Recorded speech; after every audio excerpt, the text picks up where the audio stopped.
Hey, hey, how you going? Woo! Excellent. We made it. We did. How are you? What was that? So it's going to be amazing. This It is a good one. is. Yeah, definitely. It's an important one for sure. So thanks for jumping on, Tim. We're at episode 11. So we're really getting into it and getting the flow now. It's super exciting. Yeah, we're thinking of naming this thing. So if anyone's watching this and has some cool ideas for what we can call our lives, that would be fantastic. I'm open to suggestions. Kate, I've just sprung that on you. Are you cool with that Yeah, too? no, I think that is a fantastic idea. So yeah, bring it on. That'd be awesome. So today, wanted to talk about what selfish. So it comes up a lot with our clients, doesn't it? Around, it's selfish if I spend time on myself, and it's, where does that come from, and why do we feel that it is selfish when we need to be filling our cup up? And it's so important for us to do that for ourselves, but we class it as being selfish. And I just thought the definition of actually selfish is lacking consideration for other people and only concerned with one's own personal profit, pleasure, or benefit, something that they'll benefit from it. So it's interesting that even though when you're someone that's a giving person and a caring person, that we still associate, being selfish if we do want to do something for ourselves. So, I thought that was a really good topic for us to cover off. Just seeing a lot of people jumping on, say hi if you're jumping on, hashtag replay. We will check any questions or anything, input. The more you guys give and the more you contribute, and the more energy we love it. We want to interact, and if you've got any questions or any thoughts that might come up, that's it makes this a lot of fun for us, and we'll give more back as well, because it builds our energy up, so yeah, what's your thoughts, Tim, on that topic?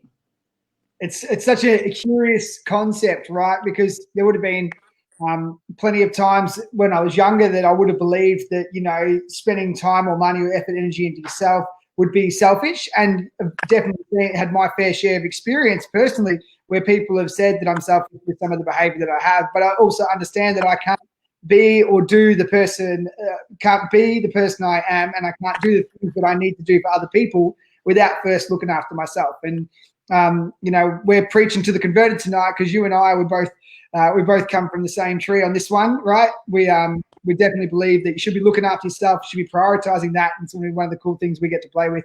Hopefully, we can teach someone how to be selfish, but in the right way, hey? Because there's different ways of doing it, and we're talking that you're allowed to look after yourself. That's first and foremost. You're allowed to do it.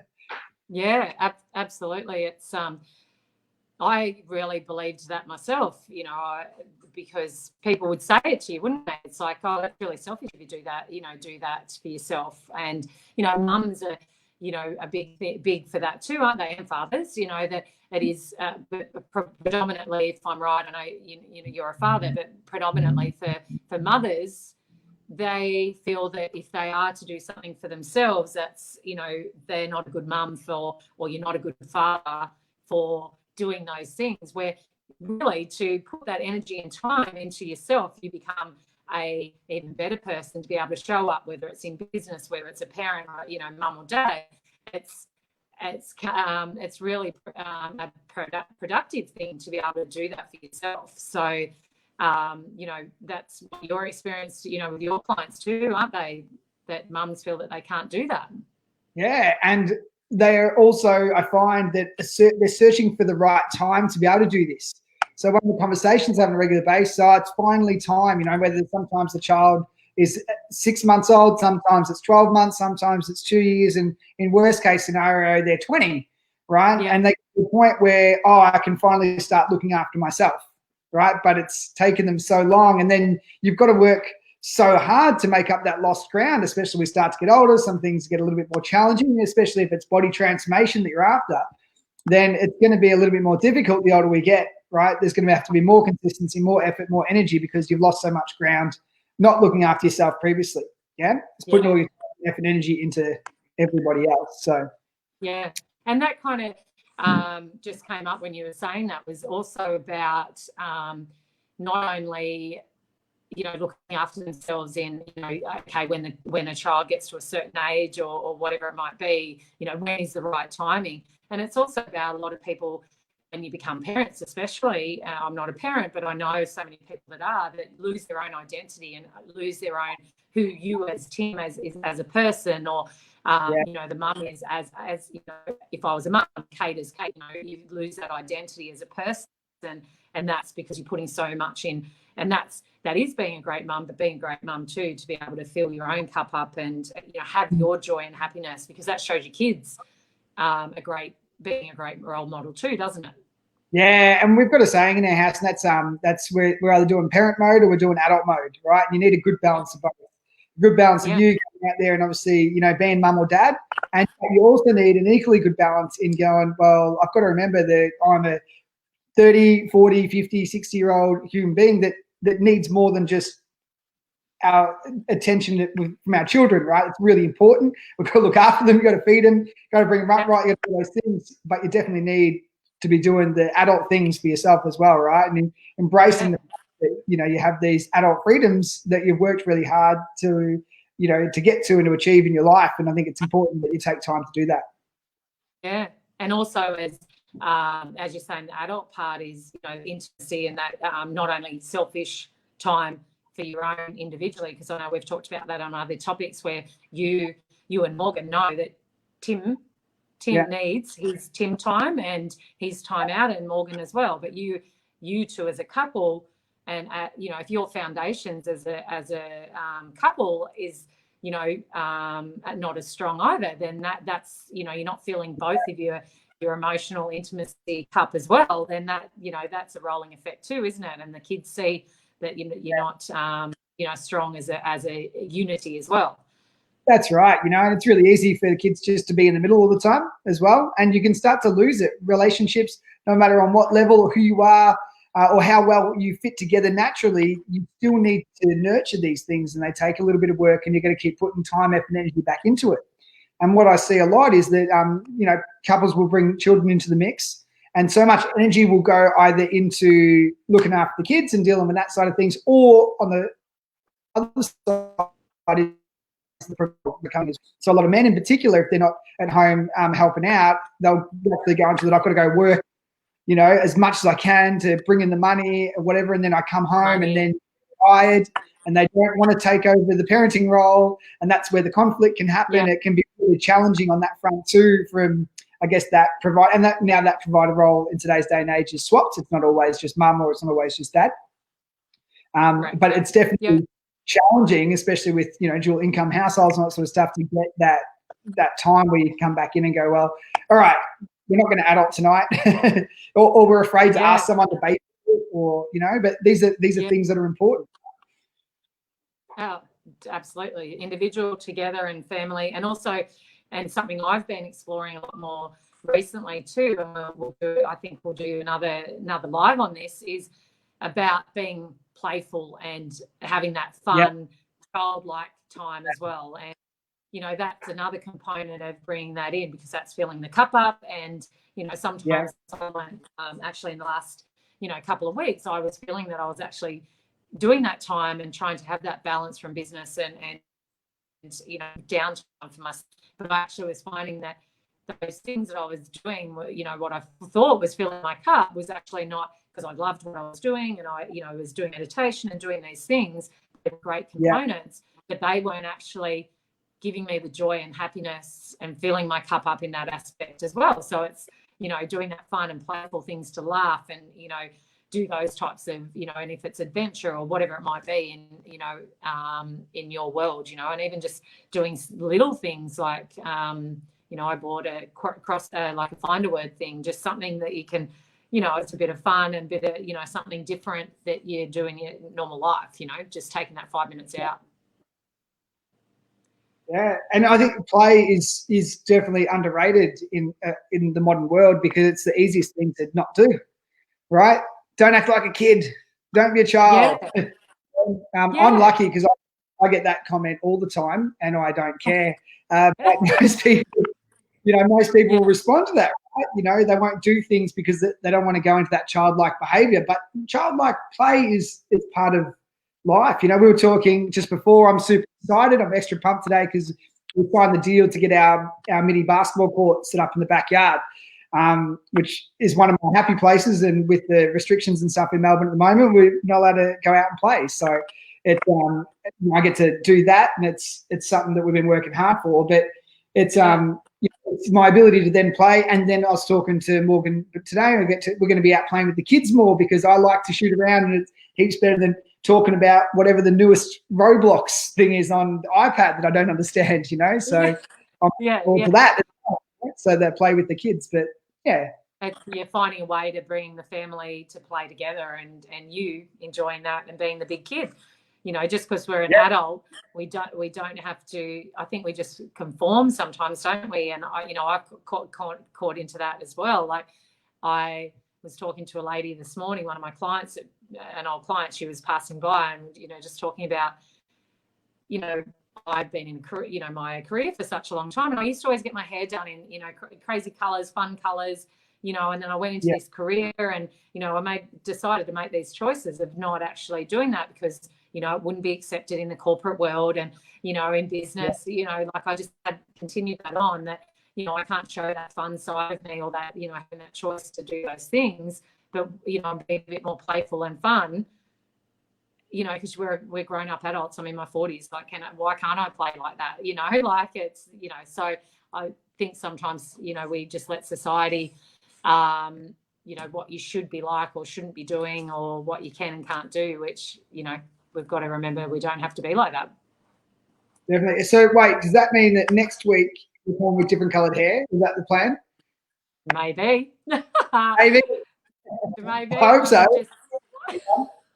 You might see a change in the next week or two, that's for sure. So I'm open to any colours. If someone wants to challenge me for a colour or has any suggestions, I'm open for the challenge. And maybe I could do a fundraiser or something. Mate, sounds good. I'm in. I'll put my $50 on the line. I'm open to any colour. I'm not doing that. So anything else you kind of come to mind? I think it's, we've covered off a fair bit, just kind of in summary that, it's not selfish to look after yourself and do things for yourself, and, as how important it is for you, as well as if you're in a relationship, partnership, and even, taking that time out of your business, that it's not selfish to actually go and, business isn't going to go under if you go and take some time because, you want to spend time with family or friends, So in that way, looking at it from that perspective, if you're not in a relationship or don't have, kids or anything like that, it's still, important to give yourself, I think it's important to say, give yourself that permission to allow yourself to have that time. And some people are restricted. They don't maybe have the family support or certain area, those types of things. But where can you be creative in finding those times? Like one of my clients, she was finding that she wasn't stimulated with her mind, and she cares for her husband, and he likes watching TV, but she doesn't like watching TV. And I kind of challenged her on what would stimulate her mind and what would be therapeutic for her, or whatever, what could she do? And she's knitting. She started knitting. I just planted that seed for her to explore that, and she came back on the next week and was, I'm knitting, and she's making this really nice, colourful, because she's got a colourful personality. She's making this colourful scarf, and she's now really quite addicted. So we're kind of balancing it out to get up and moving a bit more. But she sees the scarf and wants to continue it. She goes, it's probably going to be in the Guinness Book of Records because she can't stop knitting this thing. But it's worse addiction. What was that? There's worse addictions than knitting.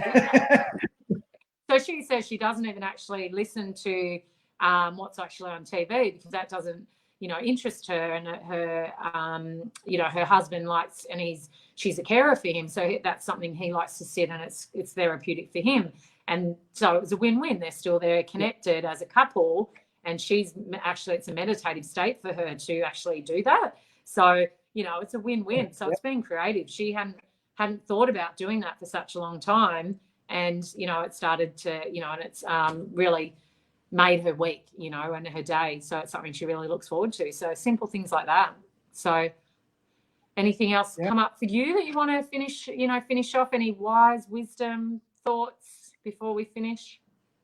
Yeah, there's something called a me first principle, right? And I thought it'd be important to come off on, right? And this is that just in the first thing you do in the day is something for you. Now, there's different levels of this where you might blend in things like meditation or goal setting or reading or learning or whatever. But one of the things that's really helped me is it just might be one thing, right? Maybe it's just a moment of peace. Maybe it's a cup of coffee on the couch without the kids.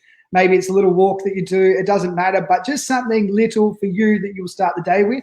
Some people will do like a gratitude journal, which is a great way to start the day, but it doesn't really matter whether it's too much for the first step, and just try something. So, if, this doing something for you is brand new, please just start with something very, very small and just put it straight away in the first bit of the day. It can be little, and that can be enough to start getting the ball rolling and to build some confidence in this area.